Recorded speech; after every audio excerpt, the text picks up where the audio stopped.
अस्सलाम वालेकुम prep class. आज हम अपना उर्दू का अगला काम करेंगे जो है जुमले बनाएं। सबसे पहले हम मेंशन करेंगे CW, डे एंड डेट। अब हम इन अल्फाज के जुमले बनाएंगे। सबसे पहला लफ्ज़ है हमारा दरख्त। ये आम का दरख्त है, ये सेब का दरख्त है, ये दरख्त बड़ा है, ये अनार का दरख्त है। आप कुछ भी लिख सकते हैं। हम यहाँ पर लिखेंगे ये अनार का,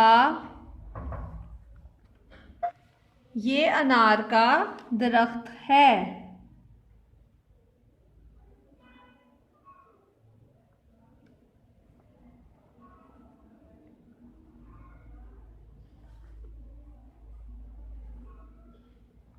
जुमले के आखिर में आपने ख़त्मा लगाना है प्रेप क्लास। ये अनार का दरख्त है। अगला लफ्ज़ देखें प्रेप क्लास। अगला लफ्ज़ है दरवाज़ा। दरवाज़ा लाल है, दरवाज़ा काला है, दरवाज़ा खुला है, दरवाज़ा बंद है। आप कुछ भी लिख सकते हैं। हम यहाँ पे लिखेंगे दरवाज़ा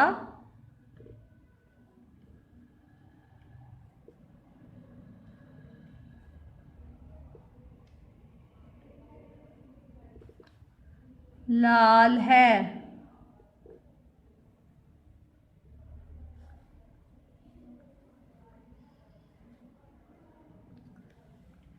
अगला लफ्ज़ है डब्बा। ये जूते का डब्बा है, ये डब्बा बड़ा है। आप कुछ भी लिख सकते हैं। ये जूते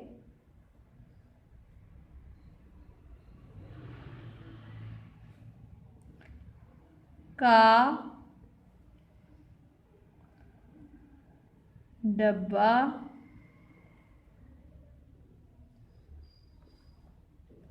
है। ये जूते का डब्बा है। आपने इन अल्फाज की प्रैक्टिस अपनी रफ कॉपीज़ पे करनी है। ओके प्रेप क्लास, अल्लाह हाफिज़।